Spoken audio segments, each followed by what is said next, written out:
Kembali lagi bersama kami di Bincang Asik Remaja. 1, 2, 3. I've been running from the pain, trying not to feel the same, but it's a shame that we miss.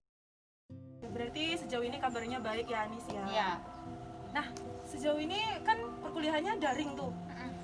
Itu ada nggak sih kendala-kendala atau segala sesuatu yang memancing emosi? Oh jelas dong, ada. Oh ada. Kalau kita dengar-dengar nih kan, ada berita gitu selama perkuliahan maupun pembelajaran daring itu ada yang nyampe bunuh diri. Sebenarnya kita nggak tahu ya itu bunuh dirinya karena benar-benar stres daring atau mungkin stres putus cinta karena nggak bisa ketemu. Kita nggak tahu. LDR sih ya. Iya. Ya bisa jadi gitu nih. Daring ini kalau Ani sendiri gimana kondisinya? Mungkin kalau lebih ke arah segi emosinya sendiri gimana sejauh ini? Nah kalau dari perkuliahan daring terkait dengan emosi, ini sih mungkin kadang tersulut emosi itu karena tugas yang dikasih dosen tuh kadang banyak, terus juga kadang kan saking banyaknya tuh jadi males. Nah jadi males itu kan terus ketumpuk. Nah kalau udah ketumpuk pasti emosi gitu sih kalau aku. Berarti emosi yang ada ini tuh lebih ke arah kesel gitu ya? Iya bener banget ya wajar ya karena memang di tengah pandemi ini juga kita dituntut untuk beradaptasi juga, sehingga dari segi peluapan emosi dan segala macam itu juga kita harus pandai-pandai gitu kan, karena miris juga karena cuman perkuliahan atau persekolahan daring tahu-taunya ada yang sampai mengakhiri hidupnya dengan cara bunuh diri dan segala macam. Ternyata saat ini tuh banyak sekali memang ilmuwan-ilmuwan yang tidak hanya berfokus kepada bagaimana untuk menjaga kesehatan dari segi fisik tapi juga dari segi mental, karena memang keduanya itu kan saling berkaitan nih. Nah kalau yang sejauh kita tahu ternyata ada loh tips-tips gitu untuk mengatasi bagaimana sih kita untuk mengendalikan emosi yang baik di tengah pandemi ini. Mungkin teman-teman di rumah juga terutama ya yang stres gitu kan, yang merasa apaan sih kuliah daring, apaan sih sekolah daring, terutama yang sekolah nih ya. Kalau yang kuliah sih kita memang sudah dibiasakan, memang sudah ada yang mempunyai gambaran gitu bagaimana sih kuliah daring itu. Tapi kalau untuk yang sekolah ya teman-teman yang masih sekolah itu pasti berat banget, gimana harus menjalani teknisnya juga, belum lagi materinya gitu. Nah untuk solusi-solusi sendiri di sini saya ingin memberikan 5 cara gimana sih untuk pengendalian emosi yang baik di tengah kondisi kita saat ini, di tengah pembelajaran daring. Nah yang pertama itu adalah berpikir positif. iya. Kalau menurut Ani sendiri berpikir positif itu yang gimana sih? Berpikir positif, kalau buat aku sendiri berpikir positif tuh agak berat ya, soalnya kayak harus meluruskan pokoknya ini yang benar buat aku gitu loh. Jadi harus pokoknya ini yang benar pokoknya, Melawan diri sendiri iya gitu harus ya. bisa melawan diri sendiri. Nah makanya saya bilang berat.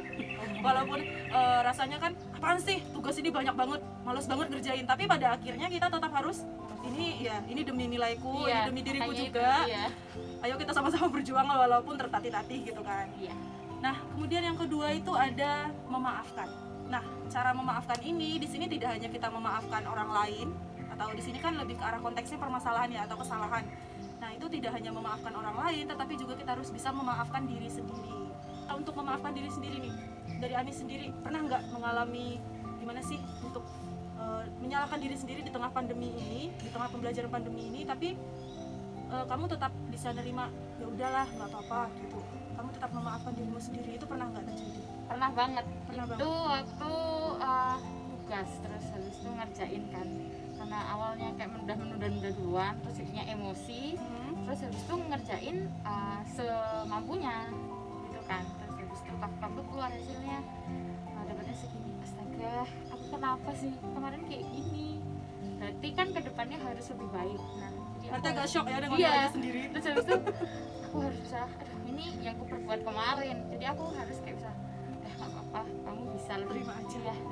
Jadi itu juga merupakan salah satu bentuk ketidakpuasan terhadap diri sendiri. Jadi alangkah baiknya kita dapat menerima dan memaafkan bagaimana keadaan kita dan tetap memperbaiki ke depannya. Berikutnya nih, cara yang ketiga itu ada bercerita.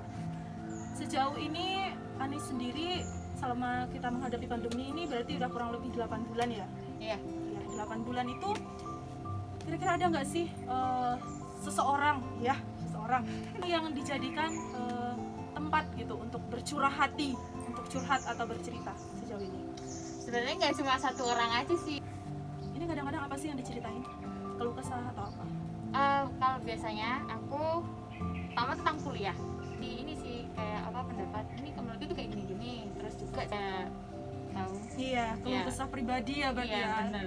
Ini nggak perlu diungkit, nanti ceritanya melenceng gitu Iya ya. benar. Nah, salah satu cara untuk kita mengatasi atau mengendalikan emosi itu adalah dengan bercerita. Memang orang kadang-kadang kan mengatakan nggak semua sesuatu itu perlu kamu ceritain ke orang lain gitu kan. Tapi pada dasarnya orang juga tidak bisa untuk selalu memendam.